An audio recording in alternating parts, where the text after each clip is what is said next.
Cette émission est une production de la télévision régionale des Moulins.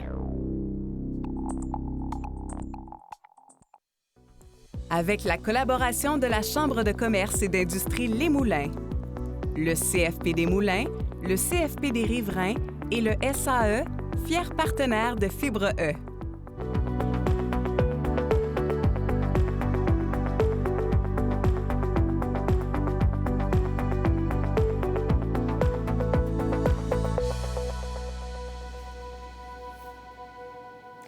Bienvenue à Fibre E.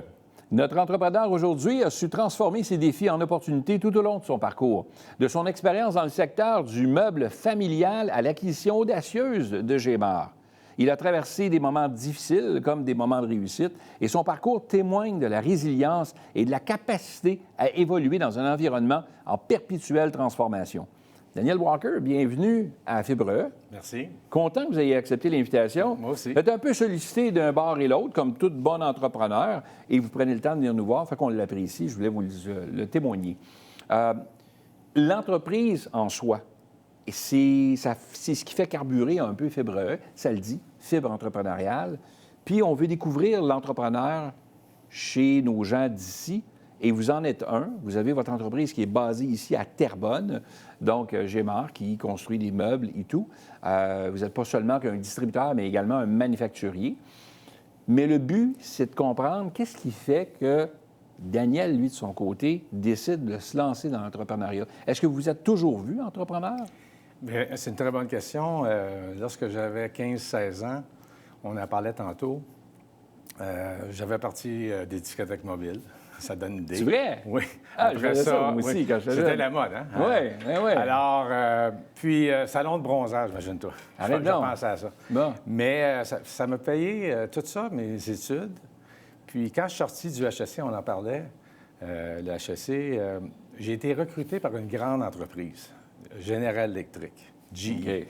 que j'ai travaillé là quand même pendant 18 ans. Et ça m'a permis d'apprendre des choses, de leadership, entre autres. Mais le côté entrepreneuriat, je l'ai toujours eu, je penserais. OK. Oui. C'est toujours inné, là, cette Quand même, parce que j'ai accepté en l'an 2000 d'être président d'une compagnie québécoise, Bermex, et on m'avait offert de l'actionnariat. Ça m'a intéressé. Donc, je suis revenu, imaginez-vous, de l'Ontario. J'étais vice-président de GE Canada, et je suis revenu au Québec en 2001. Et je suis devenu président d'une compagnie de meubles, à ce moment-là, avec 160 employés. On a monté ça jusqu'à 360. Wow, quand même! Oui, quand même. Et là, vous avez quitté ça pour vous en aller... Oui, nous autres, il y a toujours une question de timing. On a acheté en 2009 la compagnie Shermag. Je ne sais pas si vous l'avez connue. Très bien, oui. C'est public. Oui. Moi puis mon partenaire, Richard Darvaux, on l'a privatisé. Et on l'a connu, on a travaillé ensemble pendant 13 ans.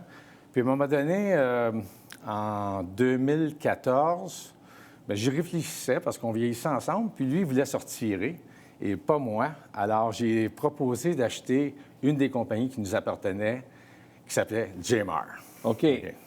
Ça, en 2014. Qui faisait partie du groupe avec Faisait Shermag partie et du tout groupe, ça? oui. Shermag avait acheté Gémar en 2004, je crois, et ça faisait partie de l'entreprise Shermag.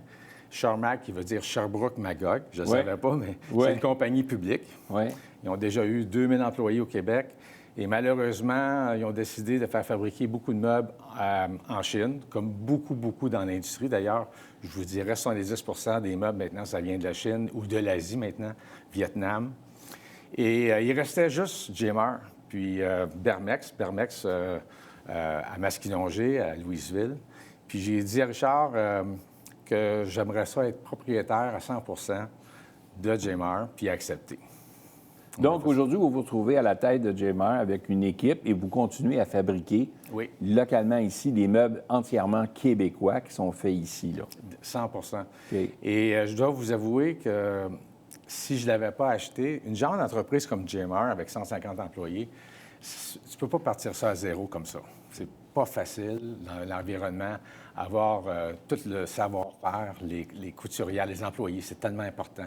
Alors, j'ai été chanceux parce que j'ai vraiment une belle équipe, des gens formidables à Terrebonne.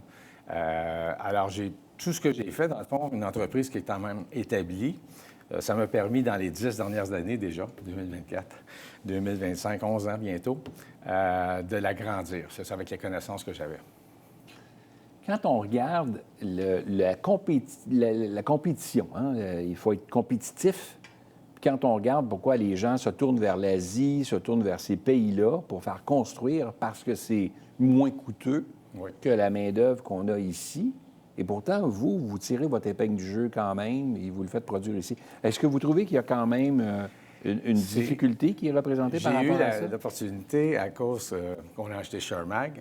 Eux, Shermag, ils étaient très bien établis, ils faisaient 240 millions de chiffre d'affaires à un moment donné. Wow! Puis ils ont décidé, à cause de l'environnement qui avait changé, je ne les blâme pas, ils ont décidé de faire fabriquer leurs meubles, les mêmes meubles qui étaient fabriqués au Québec, en Chine, au Vietnam. Et j'ai pu voir et constater la qualité. C'est pas la même qualité. OK? Ça semble être bien.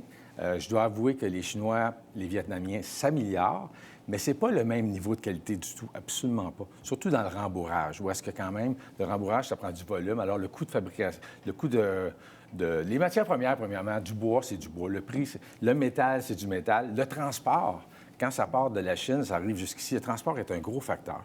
Alors, ce que j'ai décidé de faire, c'est sûr qu'on a une part de marché qui est moindre. Je vous dirais 80 des meubles sont achetés au Québec, sont fabriqués en Asie en ce moment, au Mexique, un petit peu aux États-Unis.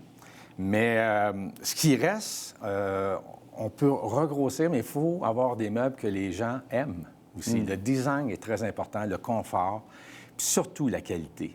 Puis ce que j'ai décidé de faire avec toute mon équipe, c'est de prendre quelque chose qui était déjà de qualité, l'augmenter. Alors, ça ne coûte pas le double. Hein? La qualité, il y a un coût un petit peu plus cher, mais la qualité du forme, le cuir, tous les éléments, le bois, on travaille avec du bois solide, etc. Alors, on a décidé d'offrir plus, puis aussi améliorer nos designs. Il faut que le coup d'œil, le premier coup d'œil, je dirais, une grosse partie des décisions sont faites par les femmes dans le meuble, 85 ça change. On a encore une place, 15 les hommes, mais il faut que les femmes aiment le design, le confort, puis ça va bien. Donc là, l'entreprise compte encore aujourd'hui 150, 160 employés environ. Oui. Vous avez toujours l'entreprise, vous avez toujours la passion qui vous habite. Vous en parlez aussi, on sent la passion là, qui vous habite. Là.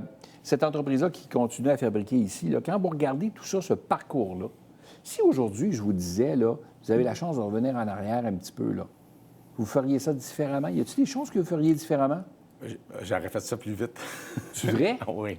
Okay. Avoir su ce que je sais aujourd'hui, parce que ce que je pourrais dire, c'est que lorsque tu es entrepreneur puis tu as des partenaires, des fois, ça dépend. Moi, j'étais partenaire avec Richard Darvaux, minoritaire. Fait que je ne pouvais pas m'imposer dans mes décisions. On discutait beaucoup. Ouais. Il m'a souvent dit que j'ai influencé à 95 mais je dis 5 je ne l'ai pas fait.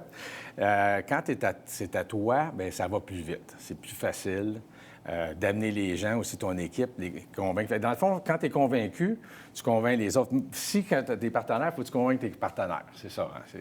C'est une étape de plus qui peut prendre 30-35 de ton énergie. Alors, quand tu enlèves ça, puis tu es seul, là, tu mets toute ton énergie pour communiquer où est-ce qu'on s'en va avec l'équipe en place. Puis ça, bien, c'est important. OK. J'arrive à une autre problématique qu'on a au Québec, le reprenariat. Ah. On a des entreprises, de belles entreprises, des bons jurons, des belles entreprises qui sont bien positionnées chez nous.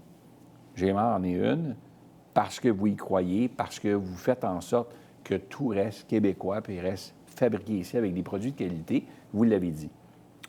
Il arrive qu'à un moment donné, vous allez peut-être vouloir vous retirer, vous y pensez peut-être, mais à qui léguer tout ça? On n'a pas nécessairement toujours la famille derrière, les enfants qui vont vouloir suivre. Je ne sais pas c'est quoi votre cas à vous, mais avez-vous une relève déjà? Ça va me faire plaisir de vous en parler. La première des choses, je vais vous dire, j'ai accepté en 2017 d'être partenaire avec la FTQ. OK. Alors, Éric Dargy, David, qui travaille avec moi. Alors, ils ont 15 de mon entreprise. Alors, ils m'ont accompagné, ils connaissent mon dossier, ils ont vu les bonnes années, les moins bonnes. Là, on se relève parce que les 2 dernières années ont été plus difficiles. Pendant la pandémie, on a eu beaucoup trop de commandes, je dirais ça comme ça. Ah oui? Oh, oui, on ne fournissait pas. Je pense que c'est toute Même l'industrie. pendant la pandémie, là? Tout de suite après, je veux dire. Parce que les gens rénovaient, Quand les gens faisaient... Pendant la pandémie, oui, les gens ont rénové. Puis lorsque, on s'en est sorti, les gens ont commencé à voyager, aller au restaurant, ils ont dépensé ailleurs. Ouais. Alors, là, il y a eu une récession, le taux d'intérêt, bien sûr. Là, le taux d'intérêt va rebaisser et ça repart. Alors, si on revient à votre question, je suis avec le fonds. J'ai une fille, Sophia, elle a 17 ans. On arrive d'un voyage de père et fille de 14 jours. Los Angeles, on était là jusqu'à vendredi. Malheureusement, on a vu les feux et tout ça. Et je lui demandais si ça a un intérêt. Je ne le sais pas. Mais ça va être une très bonne question parce que c'est une belle entreprise. Je vais m'assurer qu'il y a la meilleure personne ou le meilleur groupe va prendre les rênes quand ça va être le temps. Pour le moment, on met nos énergies à ce que regagner le tempo, je vous dirais ça comme ça. Oui. Pour la laisser encore plus en santé au moment où on fera un transfert quelconque. Il y a un timing pour le transfert. Ouais. Puis le timing va être dans les prochaines années, mais je ne suis pas pressé, vraiment. Ça va être plus important de m'assurer que la compagnie continue, puis avec le bon leadership. Actuellement, on a un très bon leadership. J'ai un directeur général là-bas, vous l'avez rencontré, Pierre-Luc. Oui, tout à fait. J'ai une très bonne équipe. Je pense qu'on a toutes les bonnes personnes aux bonnes places. Ça, c'est notre travail numéro 1 pour 2025. Fait que, qu'est-ce qu'on souhaite à Gémar, là? Un redressement Mon Dieu. les prochaines années, mais qu'est-ce qu'on souhaite pour la suite? Je vous dirais, on a un plan. C'est de l'exécution du plan, je pense. C'est sûr que quand le taux d'intérêt va baisser, ça va être bon pour tout le monde. On a un petit peu de dette, alors c'est sûr que l'intérêt, ça nous a affecté un petit peu. Que les consommateurs recommencent à consommer et surtout, je vous dirais, faire les bons moves au niveau stratégique, au niveau marketing aussi. L'environnement marketing change, la distribution change. C'est d'accompagner, d'être aux bonnes places. Qu'est-ce qu'on souhaite aux dirigeants qui est à l'avant, là? À moi? Ouais. Oh mon Dieu, de la santé. Oui, hein? La santé, c'est ça que...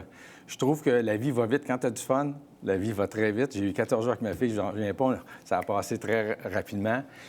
Mes 10 dernières années avec Gémar, ça l'a passé très vite. La vie va vite quand tu es heureux. Alors, je veux... Malheureusement, c'est ça. Quand tu es heureux, ça va vite. Alors, je veux que ça continue. Ça va aller vite. Alors, et bien. Une belle entreprise d'ici. Content que vous ayez accepté l'invitation parce que c'est le fun de découvrir des entrepreneurs comme vous, mais on voulait de tout type d'entrepreneurs à Fibre E, fait qu'on en invite de tout type pour que les gens s'identifient bien, mais plusieurs vont sûrement s'identifier à ce que vous dites. Puis on vous souhaite bonne chance pour la relève, puis qui sait, peut-être que votre fille aura le goût de poursuivre dans un avenir peut-être pas si lointain. Oui, puis j'invite les gens qui nous écoutent à venir voir notre showroom. On est ouvert 7 jours par semaine à Terrebonne, 75 rue Gémar, c'est la rue Gémar. Ouais. Alors, à suivre. À suivre, Bon, exactement. bien, c'est super. Merci beaucoup d'avoir été là, M. Walker. Non, merci.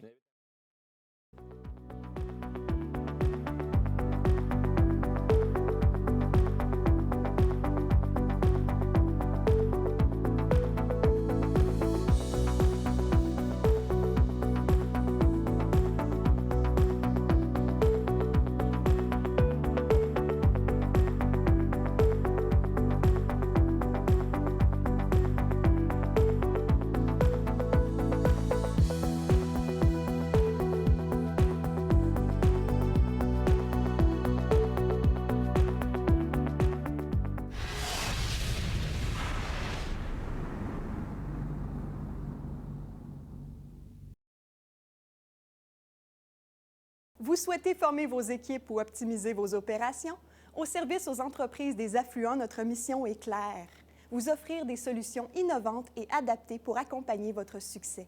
Avec engagement, agilité et innovation, notre équipe propose des formations sur mesure, de la francisation en entreprise, des conseils techniques et stratégiques et surtout un partenariat axé sur l'efficacité et la collaboration. Nouveau site web, nouvelle image et bientôt notre lancement officiel. Découvrez-en plus dès maintenant. Cette émission est une production de la télévision régionale des Moulins. Avec la collaboration de la Chambre de commerce et d'industrie Les Moulins, le CFP des Moulins, le CFP des Riverains et le SAE, fiers partenaires de Fibre E.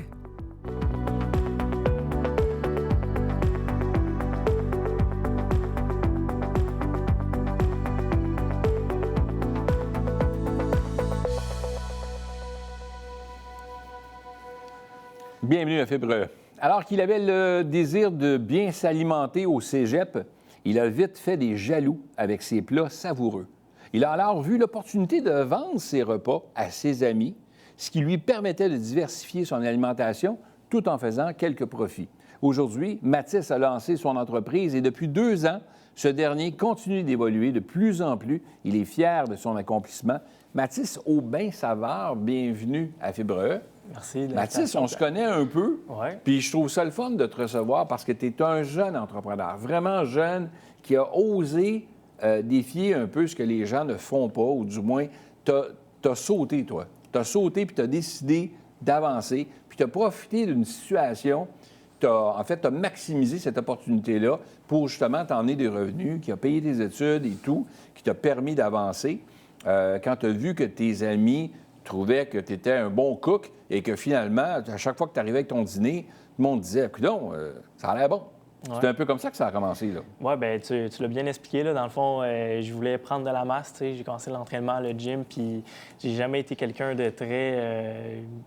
pas difficile, mais j'ai toujours bien aimé m'alimenter. Fait que quand j'ai commencé à faire de la nourriture, chaque semaine, je faisais des recettes différentes, puis ça attirait l'œil, mettons. Puis les gens disaient hey, moi aussi, j'aimerais ça manger des repas comme ça. Ils ont l'air bons, c'est santé, c'est protéiné. Puis moi, l'obstacle que j'ai foncé, c'était que je mangeais tout le temps la même affaire. T'sais.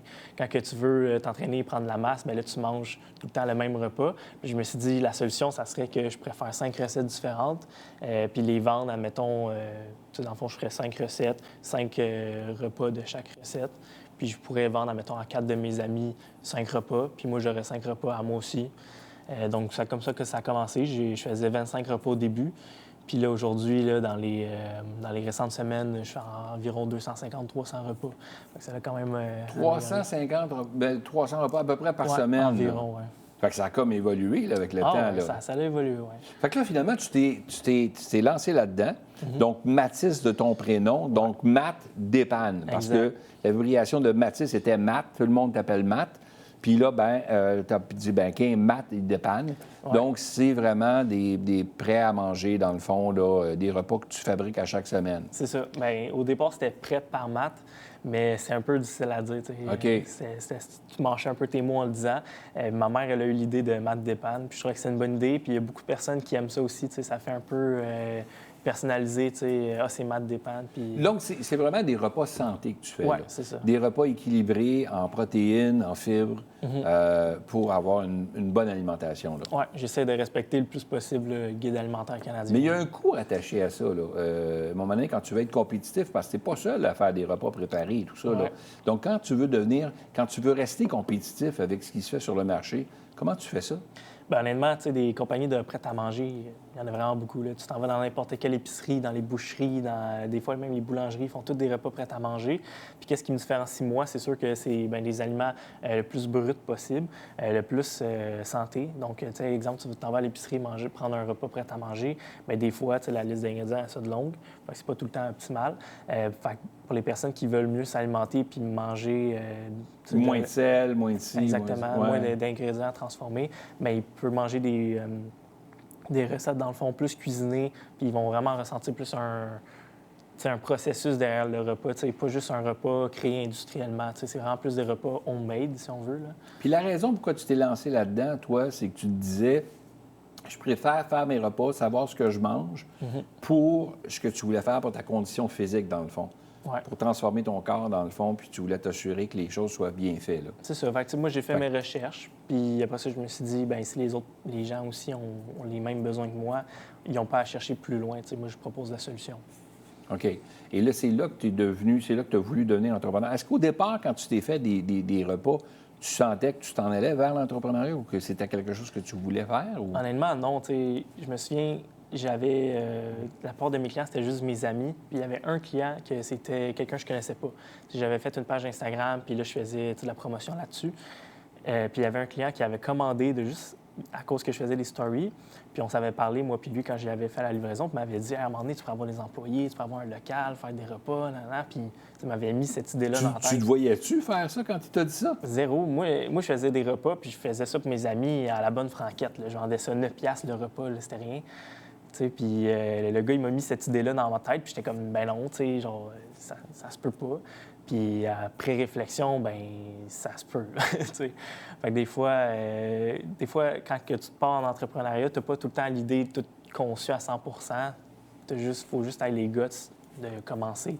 Puis le plan, il va venir avec. T'sais. Mais là, toi, tu demeurerais encore chez tes parents à ce moment-là. Ouais. Là. Ah ouais. Ouais. Puis ce qui fait que c'est plus facile parce que tu as moins de soucis au niveau monétaire, le loyer et tout ça. Ce qui fait que tu peux te lancer plus facilement. Là. Ben, As-tu trouvé ça plus facile ou pas? Ou... Ben, honnêtement, j'ai eu beaucoup de chance dans le sens que faire ça seul, ça aurait été difficile. Puis je pense qu'il y a beaucoup de personnes qui l'ont fait, faire des repas seuls chez eux. Moi, j'ai eu beaucoup d'aide de mon frère, de mon père, de ma mère, que ce soit pour faire la nourriture ou même m'aider à gérer. Fait qu'ils travaillaient pour toi, là? Oui, c'est ça. OK. Tu as engagé ta famille, dans le fond. Exact. Là. Tes amis, là, tu dis là, vous allez m'aider, on va développer. Fait qu'eux autres, ils épluchaient les patates, puis, en tout cas, les carottes. En tout cas, je ne sais pas ce que tu mets dans tes affaires, mais c'est ça. Ouais. Fait que tu es allé chercher des ressources, dans le fond, à peu de frais pour t'aider à fabriquer tout ça. Bien, tu sais, je faisais ça chez moi tout seul. Tu sais, faire 25 repas, ça se fait. Tu fais ça le dimanche chez vous, ça te prenait 4-5 heures dans ton après-midi. Puis éventuellement, tu sais, je faisais peut-être une centaine de repas chez mes parents. Puis là, mon père, lui, il avait travaillé dans les restaurants à 20 ans, là, lui. Puis, ah oui, OK. Ah ouais, tu sais, je prends ça de lui. Tu sais, c'est dans mon sang, là, la cuisine, à cause de ça. Fait que, tu sais, j'ai pris tout ce que je pouvais apprendre de lui. Puis lui, il a toujours rêvé d'avoir un restaurant. Fait qu'il me voyait faire de la bouffe à tous les dimanches. Puis que j'étais constant avec ça. Fait qu'il m'a dit, hey, le petit gars, il a un projet, il aime ça. Fait que je vais l'aider. Fait qu'il m'aidait. Puis éventuellement, mon frère aussi, il m'aidait. Là, lui, c'était le préposé à remplir les plats. Puis moi, mon père faisait la cuisson. Puis à un moment donné, ma mère, quand on faisait une 150, presque 200 plats, elle faisait la vaisselle. Fait qu'on était les 4. Puis là, éventuellement, je loue une cuisine en ce moment commerciale. Fait qu'on n'a pas besoin des 4. Là, on a une plonge, puis on a toutes les machines, les fours, puis tout. Là. OK. Ouais. Fait que là, c'est là que tu peux préparer tes choses. Là. Tu prépares tes repas à chaque semaine. Là. C'est ça. Puis je peux en produire plus avec moins de mains, mettons. Là. Parce que tu as plus d'espace et tu es mieux organisé. Là. C'est ça. Parce que l'équipement coûte cher quand même. Oui, bien c'est ça. Tu as pu te trouver une cuisine, toi, commerciale, qui t'a permis d'utiliser leurs équipements pour pouvoir faire ce que tu veux faire. Bien, c'est ça que je veux dire. J'ai eu beaucoup de chance parce que j'ai eu la chance de trouver cette cuisine-là qui est à Mascouche, dans ma ville natale, à 5 minutes de chez moi. Puis, tu sais, j'en avais regardé des Ghost Kitchen, ça s'appelle. C'est une cuisine traiteur que tu peux louer. Ça coûtait un bras. À Montréal, c'est une vieille cuisine pouilleuse de restaurant. C'était pas optimal. Puis là, le 2C2B à Mascouche ouvre la même année que moi, je fais mon entreprise. Puis il loue une cuisine traiteur, puis ça coûtait autant qu'à Montréal. Fait que ça a vraiment été le timing parfait. T'sais. S'il n'y avait pas eu ça, je ne sais pas où ce que je serais en ce moment. Là. Donc là, tu es au cégep à l'époque, et là, tu te fais des repas pour toi. Tes amis bénéficient de ces repas-là. Tu décides d'en vendre puis d'avoir une profitabilité par rapport à tout ça. Ça part de 25 repas à peu près par semaine. Tu es rendu quasiment à 300 repas par semaine et ça continue d'évoluer. Et là, finalement, ton parcours change. Tu quittes le cégep et tu décides de ne pas aller à l'université, mais de poursuivre dans l'entreprise que tu avais lancée, qui est venue comme ça. Là. Ouais.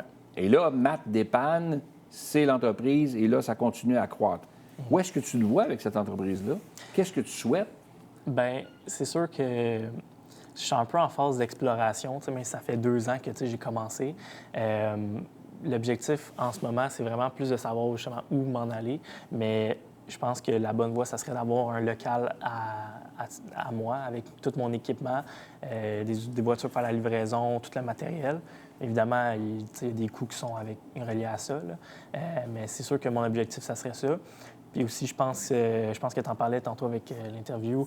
Au Québec, il y a un problème de reprenariat. Donc, moi, ça ne m'étonnerait pas que dans le futur, on me propose de reprendre une entreprise qui fonctionne déjà très bien.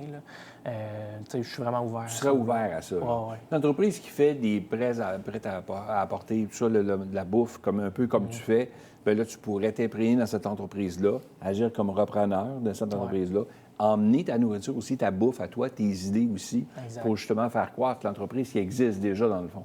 C'est ça. Ou de partir comme tu le fais là, tranquillement, puis de grandir. Oui. Parce que, tu sais, je pars de zéro, mais aujourd'hui, je suis peut-être à 2000 abonnés sur Instagram. Ça n'a pas l'air de grand-chose, mais tu sais, je faisais juste des vidéos, des stories. Puis, tu sais, j'avais juste du fun avec mon frère à faire des vidéos.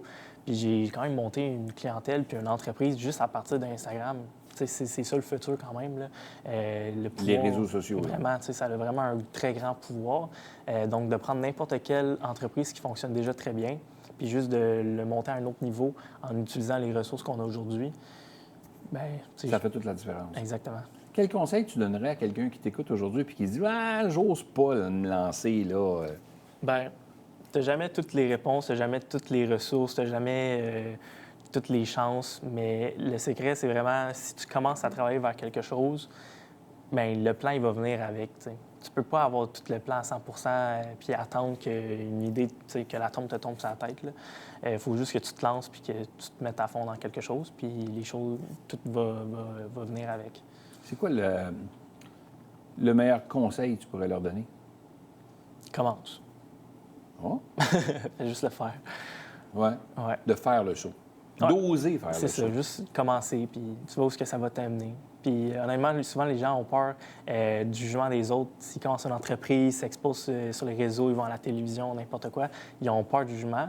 Mais honnêtement, quand que tu t'exposes puis tu fais vraiment quelque chose, je pense que tu as beaucoup plus de support que tu as de personnes qui vont t'envoyer des messages haineux, en tout cas de mon expérience. Là.